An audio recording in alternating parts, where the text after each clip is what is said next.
Habim TV, mencerdaskan umat.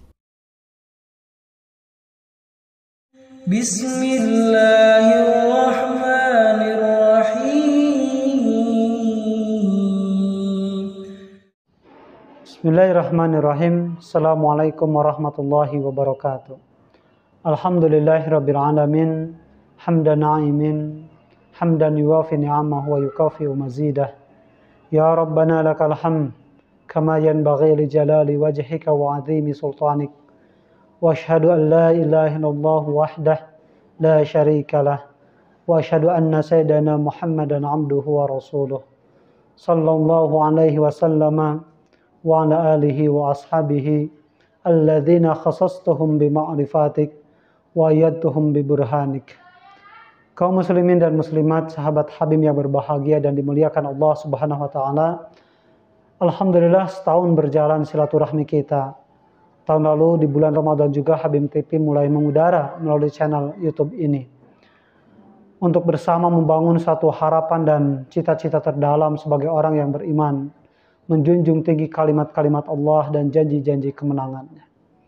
Di tengah kegelisahan kita dengan berbagai situasi dan keadaan yang semakin terasa menjadi ancaman terhadap keimanan kita, sehingga Habib dalam hal ini memandang perlu untuk ambil bagian, memperkuat fikrah ummah dengan nilai-nilai tauhid dan sunnah Rasulullah SAW. Tema kita kali ini adalah mencoba mengangkat tentang kaum munafikin di sekitar Rasulullah dan makar-makar mereka. Al-Quran tentu cukup banyak mengangkat tentang isu ini, mulai dari keberadaan mereka, makar-makarnya, dan kemudian bagaimana Rasulullah menghadapi atau mengelola kaum munafikin ini. Dalam sirah, mereka mewarnai cukup banyak sekali peristiwa, sehingga ada banyak peristiwa yang bisa kita ambil dari keberadaan mereka ini. Tentu munafik bukan hanya fenomena sejarah, tapi ini adalah fenomena sunnah. Dalam arti ia bukan hanya ada pada masa Rasulullah, tapi ia akan senantiasa ada di sepanjang sejarah umat Islam, termasuk saat ini. Maka perlu bagi kita memahami karakter-karakter mereka, perbuatan-perbuatan serta bahayanya bagi kehidupan Islam dan ummah. Nah, rencananya untuk itu kita akan buat kajian tentang munafik dalam perspektif sirah. Ini kita akan jadikan beberapa seri, ya bisa 3 atau 4, kita lihat saja nanti. Nah, ini adalah seri pertamanya. Baik, kita awali dari definisinya. Istilah munafik itu disebutkan dalam Al-Quran untuk menunjukkan suatu kelompok yang dicirikan dengan seperangkat sifat tertentu. Nah, sebenarnya istilah ini walaupun menggunakan bahasa Arab, ini tidak ditemukan sebelum Islam di Arab. Artinya orang Arab tidak pernah menggunakan kata ini untuk menunjukkan sifat pada manusia. Istilah munafik ini merupakan istilah yang dimunculkan bersamaan dengan hadirnya Al-Quran. Artinya dimunculkan oleh Al-Quran. Jadi ini konsep Quran. Kata munafik adalah bentuk kata subjek atau pelaku dari kata an-nifaq, di mana akar katanya diambil dari kata an-nafaq, yang artinya adalah lubang atau lorong. Nah, penggunaan kata an-nafaq ini berasal dari budaya dan kultur masyarakat atau lingkungan padang pasir, merujuk pada kebiasaan hewan jerboa, sejenis tikus yang bersarang di tanah. Dan dia bertahan dengan cara memiliki banyak lubang untuk keluar masuk sarangnya. Artinya dia tidak keluar dari lubang tempat dia masuk. Nah, ini karakternya. Ini juga memberikan kita sedikit gambaran tentang karakter munafik ini. Nah, secara istilah, saya ambil dari pendapatnya Imam Az-Zurjani dalam Mu'jam At-Ta'rifat. Beliau mengatakan bahwa an-nifaq itu adalah izharul iman bil lisan, menampakkan keimanan dengan lisan. Wa kitmanul kufri bil qalbi, tapi kemudian dia menutupi kekafiran dalam hatinya. Nah, istilah ini sesuai dengan apa yang dimaksudkan dalam surah Ali Imran ayat 167. Yaquluna bi afwahihim ma laisa fi qulubihim. Mereka mengatakan dengan mulutnya apa yang tidak ada di dalam hatinya. Wallahu a'lamu bima yaktumun. Dan Allah lebih mengetahui sebenarnya apa yang mereka sembunyikan. Nah, salah satu peristiwa yang berkaitan dengan makar munafik yang kemudian itu diangkat oleh Al-Quran dengan cukup lengkap. Bahkan Allah menurunkan satu surah khusus untuk menjelaskan peristiwa itu adalah makar munafik pasca perang Bani Musthalib atau perang Muraisi. Ada dua makar setidaknya yang dilancarkan kaum munafik sekembali dari perang Bani Mustalik ini. Yang pertama adalah mereka berupaya untuk memecah belah kekuatan kaum muslimin dengan menyulut fanatisme dan mengadu domba antara Ansor dan Muhajir yang merupakan kekuatan kaum muslimin ketika itu. Yang kedua adalah mereka berupaya untuk menodai kehormatan pribadi Rasulullah dengan melontarkan tuduhan selingkuh kepada istri beliau, ibunda kita Aisyah radhiyallahu anha. Nah, sebelum masuk ke makar munafik, kita akan lihat sedikit latar belakang peristiwanya dulu. Perang Bani Mustalik itu terjadi pada tahun ke-5 Hijriah dalam pendapat Imam Az-Zuhri. Ini didukung juga oleh Imam Al-Waqidi. Adapun Ibnu Ishaq berpendapat itu terjadi tahun ke-6 Hijriah. Nah, di sini sedikit terjadi perbedaan. Ya, suatu hal yang biasa dalam sejarah itu. Tapi keduanya sepakat sebenarnya terjadi pada bulan Sya'ban. Rasulullah bertolak dari Madinah awal bulan Sya'ban, tanggal 2. Dan beliau kembali tepat ketika hilal Ramadan. Jadi menghabiskan waktu 1 bulan lebih. Atau 1 bulan lebih kurang. Sahabat Habib, perlu juga diketahui Bani Mustalik ini adalah salah satu kabilah dari Bani Khuza'ah yang tergabung dalam aliansi Ahabish. Jadi ketika itu ada satu aliansi suku-suku Arab yang merupakan pembela Mekah yang dibentuk sudah sangat lama sebenarnya pada masa Abdul Manaf bin Qusay. Mereka itu sejak awal mendukung penuh Quraisy dalam permusuhannya dengan Madinah. Bahkan bergabung dengan Quraisy dalam perang Uhud.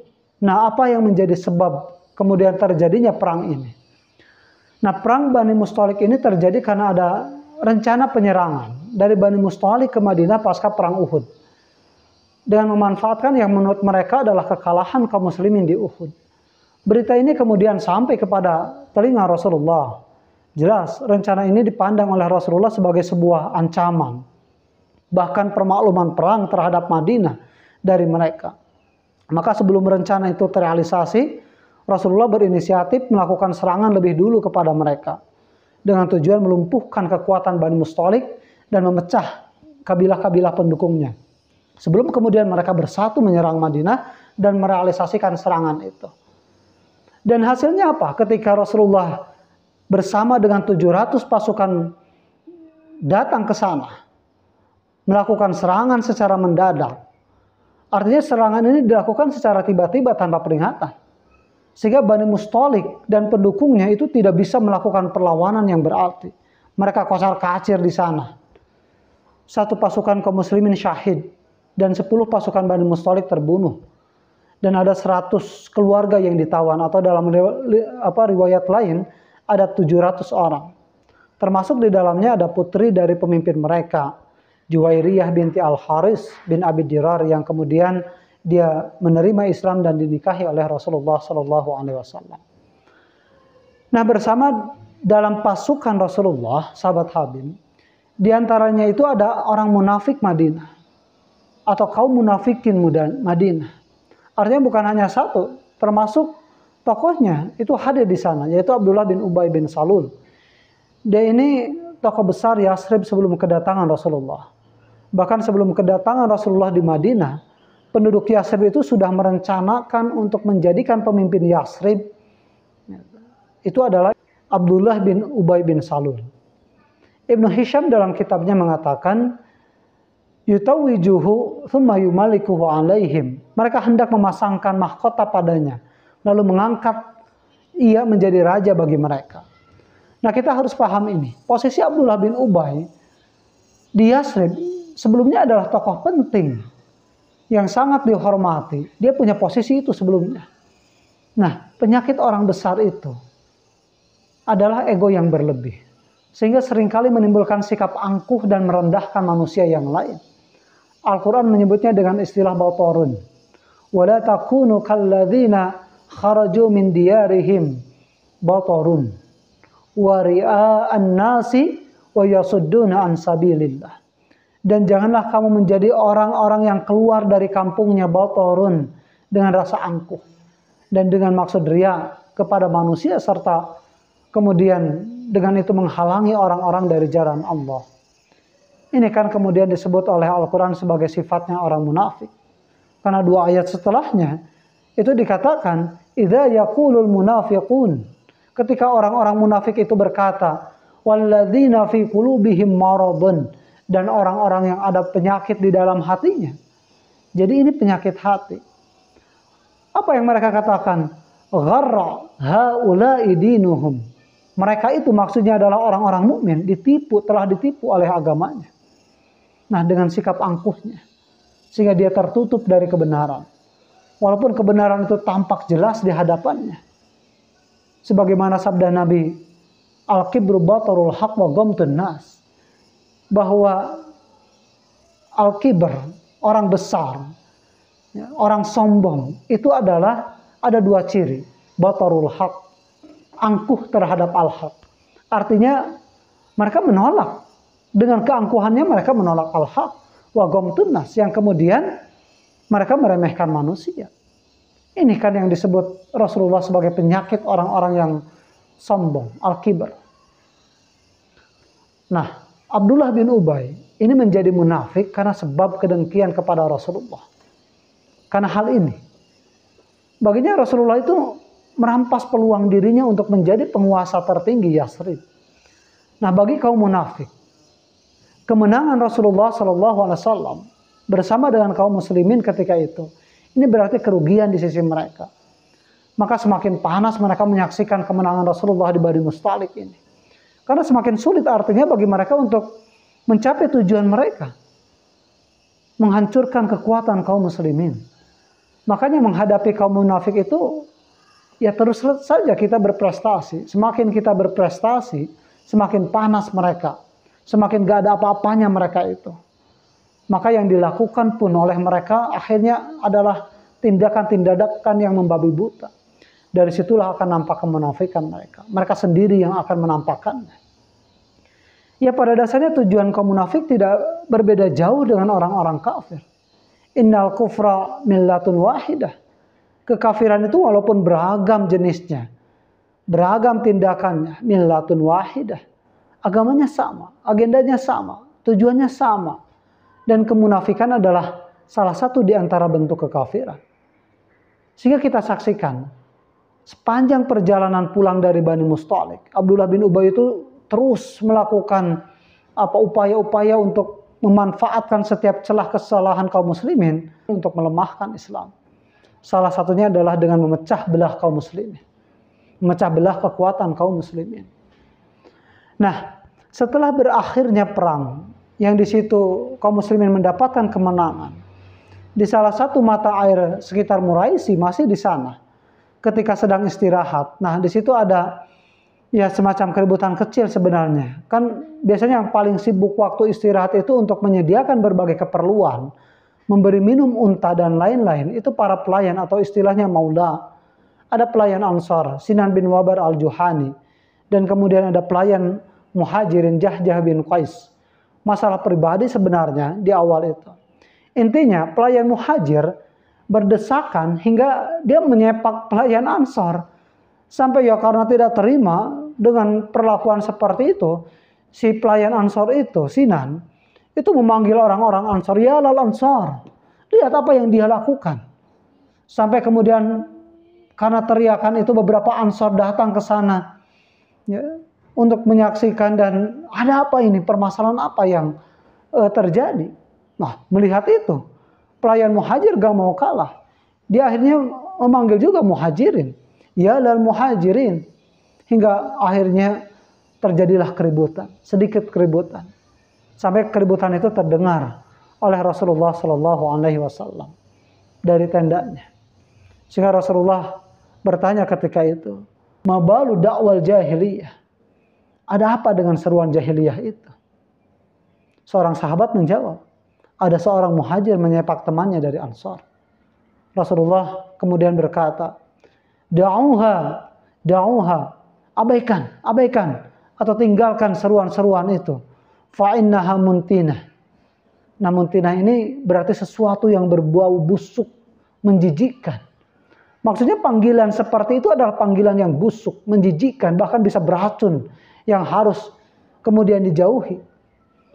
Jadi jelas cara-cara seperti itu adalah cara jahiliyah. Walaupun menggunakan panggilan ya lal ansar, ya lal muhajirin, tapi tujuannya jelas adalah fanatisme kelompok. Itulah yang akan mengancam kesatuan ummah. Ketika masing-masing golongan saling berbangga dengan golongannya. Nah, ikatan Islam, ikatan iman, itu harus ada di atas ikatan-ikatan yang lainnya. Jangan kebalik. Konsep ittihadul ummah, inilah yang ditegaskan pertama oleh Rasulullah dalam membentuk ummah di Madinah. Dalam Piagam Madinah, itu kan jelas. Dalam pasal pertama Rasulullah mengatakan apa? Innahum ummatun wahidatun min dunin nas. Sesungguhnya mereka ini, Muhajir dan Ansar adalah ummah yang satu padu min dunin nas, yang berbeda dengan kaum yang lain. Karena mereka disatukan bukan atas dasar ras, bukan atas dasar suku atau daerah, tapi mereka bersatu karena ikatan iman. Nah, dari konsep inilah kemudian kita saksikan umat Islam kuat, kemudian menjadi besar. Ketika Rasulullah mengatakan da'uha fa innaha muntinah, itu artinya sudah, tinggalkan, gak usah diperpanjang. Sebenarnya masalah selesai ketika itu.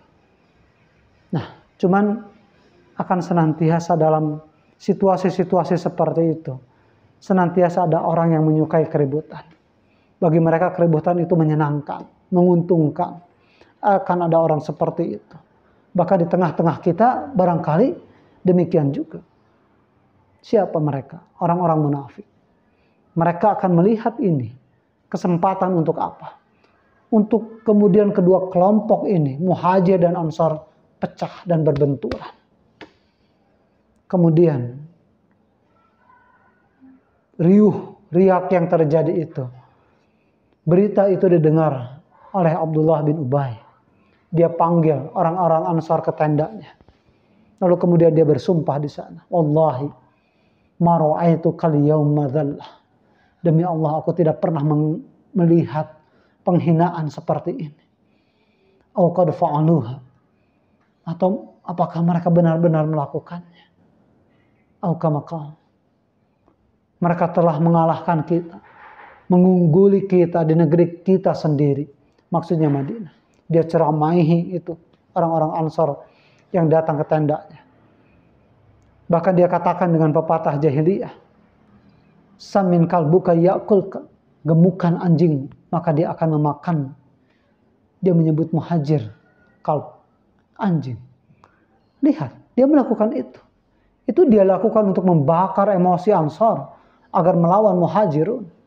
Kemudian dia bersumpah, amma wallah la in raja'na ilal Madinah, jika kita kembali ke Madinah, la yukhrijannal azzu minhal adzal, niscaya orang-orang mulia itu akan mengeluarkan orang-orang yang terhina. Maksudnya siapa? Orang mulia maksudnya adalah orang-orang Ansar. Adapun orang yang terhina itu adalah orang-orang Muhajir. Kemudian diceritakan dia mengarahkan wajahnya ke beberapa orang dari kaumnya, dari Bani Khazraj. Dia katakan apa? Hadza ma fa'altum bi anfusikum. Inilah akibat apa yang kalian lakukan terhadap diri kalian. Akhlaltumuhum biladakum wa qassamtumuhum amwalakum. Kalian tempatkan mereka di negeri kalian dan kalian bagi harta-harta kalian. Amma wallah, demi Allah, la tunfiqu ala man inda Rasulillah hatta yanfadu min haudih. Demi Allah, kata dia, jangan lagi sekali-kali kalian memberikan infak kepada mereka yang berada di sisi Rasulullah hingga mereka kemudian bubar dan dari Rasulullah. Di satu sisi Rasulullah berkata, sudah selesai, jangan dibesar-besarkan lagi, jauhi perkataan menjijikan itu. Karena Rasulullah tahu konsekuensi daripada perkataan itu apa. Da'uha fa innaha muntinah. Tinggalkan, karena perkataan itu menjijikkan.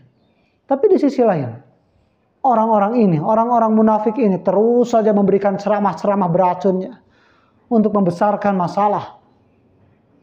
Nah, di antara yang hadir di situ ada Zaid bin Arqam Al-Ansari. Perkataan ini semua didengar oleh dia, seorang anak muda 12 tahun. Dia termasuk yang hadir di sana. Ini gak beres, kata dia. Ini harus dilaporkan kepada Rasulullah. Maka kemudian tanpa memperpanjang waktu, kemudian dia lari dan mendatangi pamannya, Sa'ad bin Ubadah. Semua informasi ini kemudian disampaikan oleh beliau kepada Sa'ad, kepada pamannya. Supaya apa? Supaya informasi ini bisa sampai kepada Rasulullah. Akhirnya, ketika berita itu sampai kepada Rasulullah, Zaid dipanggil. Diceritakanlah semua kepada Rasulullah. Didengarlah semua informasi itu oleh Rasulullah. Lihat, perhatikan. Siapa yang berbicara ketika itu? Siapa yang membawa informasi ketika itu? Seorang anak, 12 tahun. Seorang anak, 12 tahun, sudah memiliki rasa tanggung jawab luar biasa terhadap ummah. Dia ada di medan perang dan melakukan hal yang luar biasa. Gak kebayang hari ini. Setelah selesai kemudian Rasulullah panggil Abdullah bin Ubay. Tentu Rasulullah mengkonfirmasi seluruh apa keterangan yang disampaikan oleh Zaid. Abdullah bin Ubay mendengar keterangan itu, dia langsung bersumpah. Walladzi unzila 'alaikal kitab ma qultu syai'an min dzalik. Demi zat yang telah menurunkan kitab kepadamu ya Rasulullah, aku tidak mengatakan apapun tentang hal itu. Artinya Abdullah bin Ubay di sini tidak mau mengakui semua perkataan itu. Mendengar jawaban itu, maka Rasulullah tanpa memperpanjang pembicaraan, beliau di situ juga tidak berkomentar. Beliau lalu mempersilahkan Abdullah bin Ubay untuk keluar. Tentu Zaid masih di sana. Zaid mendengar itu, benar-benar terpukul. Melihat bagaimana Rasulullah dalam pandangannya menerima begitu saja keterangan Abdullah bin Ubay. Di sisinya dia merasa bahwa Rasulullah menerima pengakuan Abdullah bin Ubay. Yang berarti ia menyalahkan keterangan darinya. Hingga diceritakan sampai dia pergi ke tendanya, dia hanya bisa duduk termenung diam. Merasakan kesedihan yang sangat dalam. Hingga dikatakan aku tidak pernah mendapati kesedihan yang melebihi saat itu. Lam yusibni mithluhu qattun fajalastu fil baiti. Ini kata-kata Zaid bin Arqam. Allah. Beginilah Allah dan Rasul yang mendidik para sahabat yang mulia. Sehingga mereka menjadi orang-orang besar. Saya selalu membayangkan. Jika kita ada di sana bersama Rasulullah. Kita sebenarnya akan berada di pihak mana? Kita yang kualitas imannya seperti ini. Begitu lemah, rapuh, seringkali goyah. Apakah mungkin sanggup untuk bersikap benar di tengah kondisi itu? Gak kebayang. Hingga akhirnya turunlah surah Al-Munafiqun. 11 ayat lengkap menjelaskan terkait dengan peristiwa itu. Allah bongkar, Allah kuliti kebusukan orang-orang munafik ini. Hingga dampaknya dari situ posisi Abdullah bin Ubay semakin terpojok. Bahkan di tengah kaumnya sendiri. Mereka selalu mengecam dan mengancam. Mereka selalu mengecam dan menyalahkan Abdullah bin Ubay. Setiap kali ia melakukan kesalahan setelah itu. Bahkan reaksi paling keras itu dari anaknya sendiri, Abdullah. Ia kemudian ketika mendengar ayat itu dibacakan oleh Rasulullah. Ia memohon izin kepada Rasulullah agar ia yang menjadi eksekutor pembunuhan ayahnya. Karena dia tahu hukuman yang pantas bagi ayahnya sekalipun itu adalah dihukum mati. Beliau katakan kepada Rasulullah, "Walladzi akramaka wa unzila 'alaikal kitab." Demi zat yang telah memuliakanmu dan telah menurunkan kepadamu Alkitab. La in syi'ta. Jika engkau berkehendak ya Rasulullah. La atiyannaka bi ra'sih. Aku akan membawakan kepada engkau kepala ayahku. Lah, tidak kata Rasulullah. Walakin birra abak wahsin suhbatah. Allah Akbar. Tidak. Wahai Abdullah, tidak. Tapi tetaplah engkau berbakti pada ayahmu.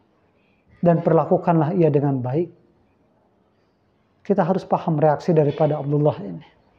Anaknya Abdullah bin Ubay ini. Kalau kita tidak paham konteks, akan muncul pertanyaan, kok Islam mengajarkan kekerasan seperti ini? Gak beres ya. Masa anak mau bunuh ayahnya sendiri? Yang benar aja. Lihat, apa yang dilakukan oleh Abdullah bin Ubay. Dan dalam kondisi apa serta di mana dia melakukan. Ini kan kondisi perang. Dan ketika itu kaum muslimin masih ada di medan perang. Abdullah bin Ubay itu bagian dari pasukan kaum muslimin. Dan dia menyulut terjadinya konflik internal dari pasukan kaum muslimin. Dia benturkan dua kelompok kekuatan kaum muslimin di sana. Disebut apa? Kalau bukan pengkhianatan. Atau bisa saja dia posisinya adalah infiltran dari musuh. Maka hukuman bagi pengkhianat perang, itu dalam hukum perang dimanapun adalah hukuman mati. Kita harus paham itu. Ini hukum internasional sejak dulu hingga saat ini. Dan kenapa Abdullah yang merupakan anaknya itu bereaksi seperti itu? Dalam riwayat lain dikatakan, Abdullah adalah orang yang sangat berbakti kepada ayahnya. Sehingga kalau kemudian Rasulullah menunjuk yang lain sebagai eksekutor terhadap ayahnya, dia khawatir. Dia katakan demikian, dia khawatir. Kemudian dia tidak tahan melihat pembunuh ayahnya itu. Sehingga kemudian dia melakukan hal yang dilarang oleh Islam. Dia khawatir itu. Ini adalah sikap kesatria. Di atas penghormatan kepada orang tua. Sekalipun orang tuanya adalah kafir. Lihat, inilah akhlak. Nah, khitab surat Al-Munafikun. Khitab surat Al-Munafikun ini dibagi menjadi 2. 8 ayat pertama itu membongkar sifat dan kepribadian orang-orang munafik. Karena sebelum turun surah Al-Munafikun ini, orang-orang beriman belum bisa mengidentifikasi orang-orang munafik. Mereka hanya bisa meraba-raba. Nah setelah ini mereka punya gambaran yang jelas. Siapa munafikun sebenarnya? Siapa munafikin sesungguhnya? Dan 3 ayat terakhir adalah rekomendasi atau semacam arahan dari Allah kepada orang-orang beriman. Agar kemudian mereka terhindar dari sifat munafik. Artinya membangun imunitas dalam jiwa. Sehingga tidak terserang penyakit munafik. Nah insya Allah di seri kedua kita akan tadabbur surah Al-Munafikun itu. Untuk mendapatkan gambaran yang jelas. Semua itu sekaligus bagaimana respon kaum muslimin terhadap turunnya surah itu. Sementara untuk seri pertama saya cukupkan sampai di sini. Wallahu ta'ala alam. Wassalamualaikum warahmatullahi wabarakatuh.